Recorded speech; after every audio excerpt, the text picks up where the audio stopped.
दुआ साहब, जिस तरह से सहारा के निवेशक जो है हजारों करोड़ों रुपए, अपने लाखों रुपए अपने पेट काट के जो है सहारा को दिए और उनसे उम्मीद थी कि वो अपना मकान बनाएंगे, अपनी बेटियों की शादी करेंगे, आज उनका पैसा कई सालों से नहीं मिल रहा है। आश्वासन पे आश्वासन, आंदोलन पे आंदोलन, उस पर क्या कहेंगे आप?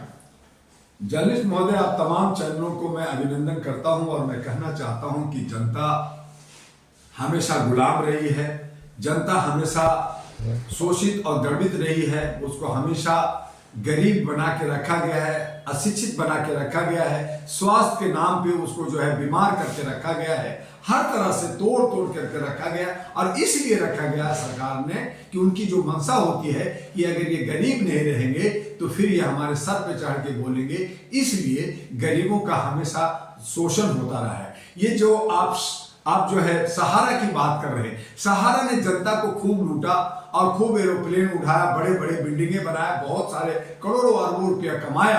और आज सहारा श्री जो थे वो आज सुगतो सहारा नहीं रहे, लेकिन उनके बच्चे हैं, उनके सारे सिस्टम है, उनके सारे दौलत है, प्रॉपर्टी है। लंदन में, अमेरिका में बहुत सारे होटल्स और बहुत सारे प्रॉपर्टी है, ये सारे बेच दें। अगर ये सारे का व्यवस्था हो तो जनता को जो करोड़ों अरबों रुपया जो डूबा हुआ है, जिनको लेना है वो मिल सकता है, लेकिन ये लोग देना नहीं चाहते। सरकार से मिल करके गिट-पिट करते रहते हैं, कभी शारदा घोटाला, कभी सहारा घोटाला, कभी जो है और घोटाला, कभी जो है हमारा महाराष्ट्र के अंदर घोटाला। तो ये घोटाला कर करके ये करोड़ों अरबों रुपया, जहां 5 मिलियन और ट्रिलियन आप जो है एक व्यवस्था बनाने की बात करते हैं, 10 मिलियन ट्रिलियन जो है हमारे सारे एक विजय माल्या को छोड़ के बाकी सारे गुजरात के व्यापारी, उसमें नीरव मोदी बहुत सारे मोदी हैं, कार्ला है, बहुत सारे लोग हैं, उन तमाम लोगों ने जो है अरबों खरबों रुपया लेकर करके लंदन और दूसरे देशों में जाके बैठ गए हैं। हमारे भारत के प्रधानमंत्री कहते हैं कि मैं विश्व का बड़ा गुरु हूं, मैं जो है विष्णु का अवतार हूं, मैं कुछ भी कर सकता हूं, मोदी है तो मुमकिन है। तो ऐ मोदी जी, मैं आप ही से अनुरोध करता हूं कि गरीबों की आह क्यों ले रहे हो, गरीबों को क्यों सता रहे हो?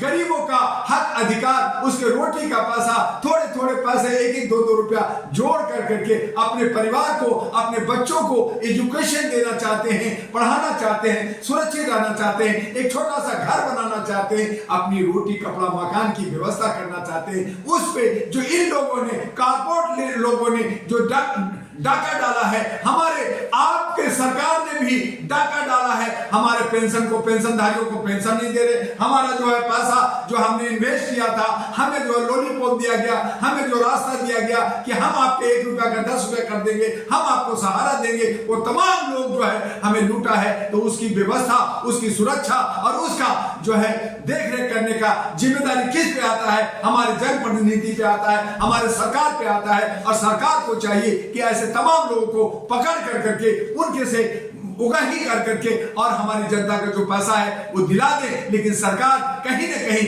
मिल कर करके और चट्टे बट्टे बन करके 56 भोग खाने में लगी रहती है और जनता के हित को नजरअंदाज करती है। एक तरफ सरकार कहती है मैं गरीबों की गरीबी मिटा दूंगा, कहीं ऐसा तो नहीं कि गरीब को ही मिटा देना चाहते हैं, खत्म कर देना चाहते हैं, बुजुर्गों को खत्म कर देना चाहते हैं, नौजवानों को अशिक्षित रखना चाहते हैं। क्या यही जो है लोकतंत्र है? क्या यही संविधान कहता है? क्या हमें आप 1500 साल आप जो है सनातन में ले जाकर के हमें जो है छुआछूत में और ऊंच नीच में बांट कर करके हमें दबा कर करके हमें मारना चाहते हैं? अगर ये नियत है तो खुल के बोलिए ना, हम तो ऐसे ही गुलाम हैं, हम तो ऐसे ही मरे हैं, आपके दरवाजे पे मरे या कहां मरे ये बता दीजिए। हम मरने के लिए भी तैयार हैं, हम जेल जाने के लिए भी तैयार हैं, हम तो दबे हैं। लेकिन अगर आप जनता का हक और अधिकार दिलाना चाहते हैं, आप देश को उन्नति और विकास की तरफ ले जाना चाहते हैं, आप जनता के आर्थिक आजादी देना चाहते हैं, आप जनता को रोजगार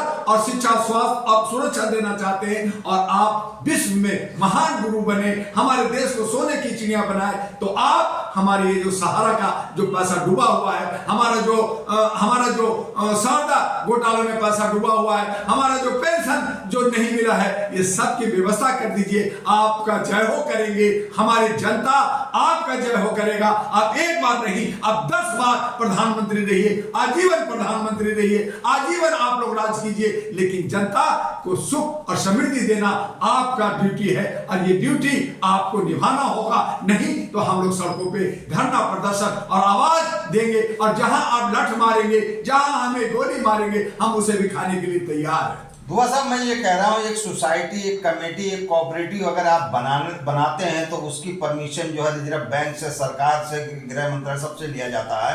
इतना बड़ा सहारा ने स्कैम चलाया, जनता पूरे दुनिया से पैसा उनने ठगा है, तो क्या रिजर्व बैंक ने वो पैसों को अपने पास नहीं लिया होगा? जिम्मेदारी रिजर्व बैंक और केंद्र सरकार की नहीं बनती इसमें? बिल्कुल बिल्कुल सही कह रहे हैं जर्नलिस्ट महोदय, ये सारा रिजर्व बैंक गवर्नमेंट के सबकी देखरेख में होता है। एक छोटी सी संस्था भी, एक छोटी सी पान की दुकान भी, एक मोची अपना एक दुकान खोलता है तो उसका भी रजिस्ट्रेशन करता है, उसका भी सरकार को खबर होता है कि हम क्या कर रहे हैं और कहां कर रहे हैं। अगर हम रेडी पटरी पे भी बैठते हैं तो पुलिस का, वहां लोकल अथॉरिटी को पता होता है कि हम कहां बैठे हैं, और तभी वो हफ्ता वसूली करते हैं। ये तमाम चीजों का खबर होता है सरकार को, लेकिन सरकार सिर्फ पैसा वसूलना जानती है, उसको संरक्षण देना नहीं जानती, संरक्षण करना नहीं चाहती, और कहीं ना कहीं आंख बंद कर करके कान में वो जो है एक रूह कोटन डाल करके बैठी रहती है। तो इसी तरह से हम जो अव्यवस्था होता है और हमारे बीच में जो हमारी भूखमरी या हमारी जो कमियां और हम जो धरना प्रदर्शन उस तरफ जाते हैं। अगर सरकार